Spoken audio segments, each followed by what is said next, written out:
Die boek van Deuteronomium, baie moeilik om Afrikaans te sê, baie maklik om te verstaan. Of baie interessant om te lees, as ek dit dan liewerste so kan sê. Weereens 'n boek wat ons nie noodwendig eers aan dink nie as ons dink ek gaan nou Bybel lees, maar 'n boek wat ek wil amper sê dust it off a little bit. Kom terug na hom toe, want ons het soveel te leer uit Deuteronomium, soveel lesse wat ons sien en soveel van God se karakter wat gereveal word in die boek van Deuteronomium, of dan in Engels the Book of Deuteronomy.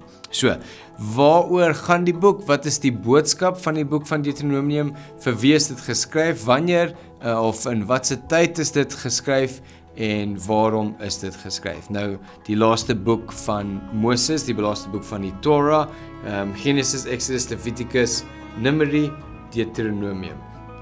Nou, hierdie boek van Deuteronomium, die boek van Moses, word in 'n sin gebruik as Moses se farewell letter, sy bye sê, as jy wil, in 'n sin, vir die kinders of die mense van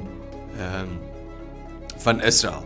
Ons het gesien in Numeri was daar 2 generasies, die wat in die woestyn gesterf het, en dan hulle kinders, wat dan deel word van die tweede sensus. Nou, hierdie boek is geskryf van Moses aan die kinders, aan die tweede generasie, en dit is sy farewell letter, waar hy op 'n manier dan bye sê.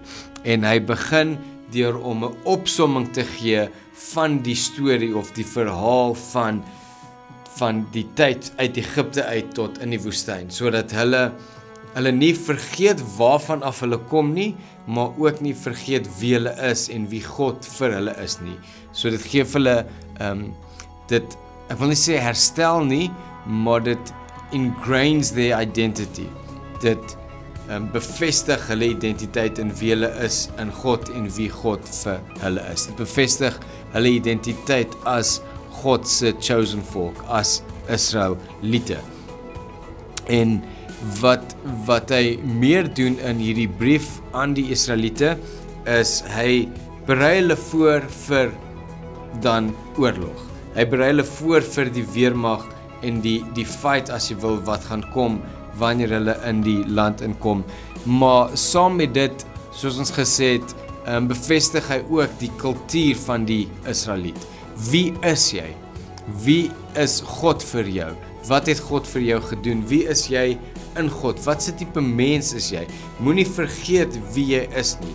Jy gaan in 'n land ingaan wat heeltemal anders is van wat jy ken. Onthou, hierdie is die generasie wat in die woestyn groot geword het. Dis hulle ouers wat uit Egipte uitgekom het. En hulle het obviously kinders gehad, en hierdie kinders het dalk vir 40 jaar, dis wat heel in die begin gebore is vir 40 jaar, al wat hulle ken is die woestyn. Vir die wat dalk 10 jaar oud was toe hulle uit Egipte uitgekom het, is nou al 50. So hulle ken net hierdie klein groep mense, nie klein groep mense omdat hulle min was nie, maar hulle ken net hulle self wat deur die woestyn wandel. So hulle gaan nou in 'n land ingaan wat heeltemal anders is as wat hulle ken. So dis vir Moses baie belangrik dat hulle moet weet, daartoe waar hulle gaan, moet hulle nie hulle identiteit en ook belangrik hulle kultuur nalaat nie. Hulle moenie net oorgee aan die kultuur en identiteit van die nuwe plek nie, maar hulle moet ingaan en hulle kultuur en identiteit oordra aan dit waartoe hulle gaan. En saam met dit gee Moses riglyne vir hoe dit moet gebeur. Wat is die reëls vir hierdie nuwe land? So die message in die boodskap wat Moses skryf, gee hy weer vir hulle die wet. Hy summarize weer van die wette, 1 of 2 nuwe wette, maar meestal is dit net weer 'n reiteration van die wette wat hulle ken het. Interessant, die boek, die woord Deuteronomy in Grieks beteken second law. In ander woorde, die law wat weer gegee word, of dan in 'n sin kan mense dit sien as the second Levitical book, the second book of the laws, waar Leviticus die eerste boek van die wet is, waar al die wette is, is Deuteronomy die second book of laws. So Moses gee weer die laws voor vir hierdie generasie. Hy herinner hulle aan die wette en hoe hulle moet lewe, en dit is wat deel van hulle kultuur is en die offers, maar ook nie net die wet nie, hy herinner hulle ook aan die verbond wat God met hulle gemaak het. Hy herinner hulle aan die belofte wat God gemaak het. Hy herinner hulle dat hulle 'n verbondsvolk is.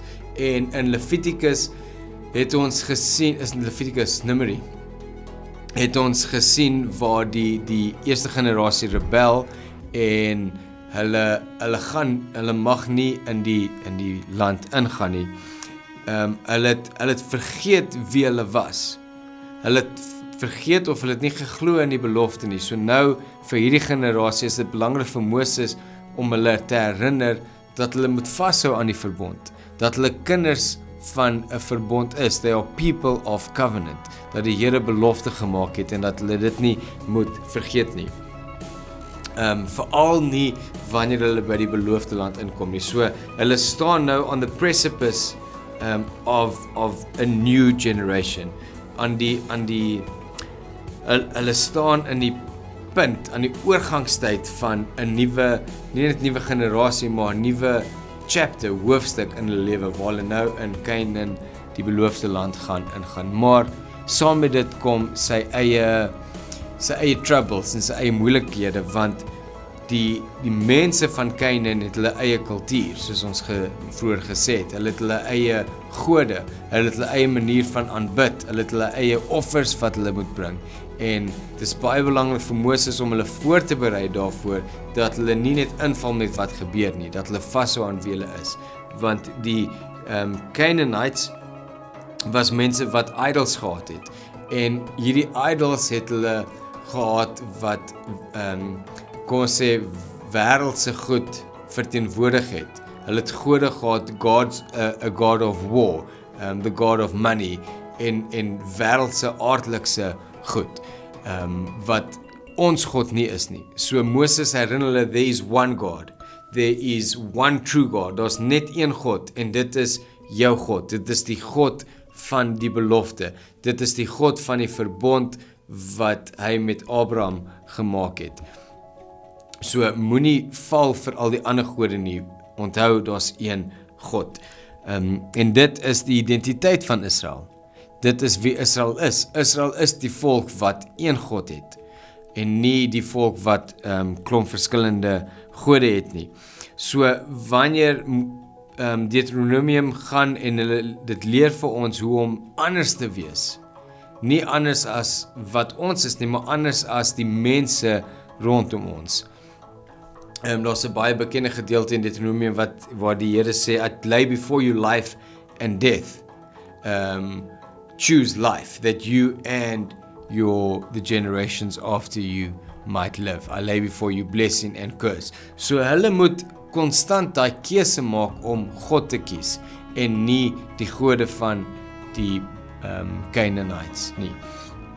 Hulle moet anders wees, en saam met hierdie andersheid kom daar ook lewe en kom daar ook blessing. Therefore choose life, choose blessing, don't choose death, don't choose curse. Be different and you will be choosing life and blessing. En dan saam met dit, onthou ons het geleer dat in Levitikus deel van die Israeliete se identiteit, van hulle kultuur, is 'n mens of 'n volk wat aanbid, en 'n mens en 'n volk wat offers bring as deel van hulle aanbidding. En nou kom Moses en hy sê, hier is hoe julle gaan aanbid. Hier is hoe julle erken gaan word in die nuwe land. Julle gaan geken word as worshippers, maar nie net in woord nie, want julle gaan vir die armes moet sorg. Dit is hoe julle anders gaan wees. Julle gaan 'n volk wees wat vir die mense laer as julle gaan sorg. En hoe hulle dit gedoen het, dit was deel van hulle aanbidding. Hoe hulle gesorg het, is 'n 10de van hulle inkomste moes gegaan het vir die tempel, om vir die tempel te sorg en seker te maak die tempel bly 'n plek van aanbidding, en dat dit nie nagelaat word nie. Maar dan ook elke 3de jaar word 'n tiende van al hulle inkomste moet dan vir die armes gaan. So dis hoe belangrik dit vir Moses is, dat hulle moet weet dat hulle anders is en dat hulle moet sorg vir die armes, is dat 'n tiende word opgedeel in, 'n tiende gaan vir die tempel en elke 3 jaar gaan 'n tiende ook vir die sorg vir die armes. En dit is vir Moses belangrik, maar ook vir ons belangrik, want dit is ook wat ons identiteit as God se volk moet wees. Moses gee ook riglyne vir die nuwe generasie van hoe die leiers moet lyk, hoe die leiers moet lewe, hoe om 'n leier te wees. Hoe gaan jy 'n leier wees? En dan gee hy ook riglyne vir die wetlike wette, so die legal aspects of life. As iemand 'n wetlike issue het, dit is hoe om dit te hanteer. Dat jy julle eie legal system gaan hê in hierdie nuwe land. So dit is Deuteronomium. Dit is die boodskap van Deuteronomium. Moses se farewell brief aan die mense voor hulle in die nuwe land ingaan, hoe om te lewe, hoe om anders te wees, hoe om vas te hou aan die een ware God en hoe om te aanbid. En dan sluit hy af met die blessings en die curses van die wet. As jy gehoorsaam is en jy kies lewe, sal dit gebeur, there will be blessing. As jy ongehoorsaam is en jy bring nie die regte offers nie, of jy aanbid nie die regte God nie, is daar vir jou 'n curse. Nie omdat God jou curse nie, maar omdat jy curse kies deur om teen lewe en blessing te kies. En dan kom Moses en hy gee net vir hulle 'n vorm van 'n there is hope. So dis asof Moses op 'n manier weet dit gaan nie altyd goed wees nie, so hy sluit af en hy sê daar is hoop. So al gaan dit sleg, is daar belofte, is daar hoop dat God ons harte sal verander. Dat God die een is wat ons harte sal verander weer terug na hom toe, en dit bly waar vir ons vandag ook. So dit is in 'n nutshell, in 'n vinnige 12 minute, wat is en vir wie en waarom is die boek van Deuteronomium geskryf. Ek hoop nou as jy dit gaan lees jy dit bietjie met 'n meer oop gedagte van wat dit vir ons vandag beteken en wie God is en wat God se karakter en sy hart vir ons is.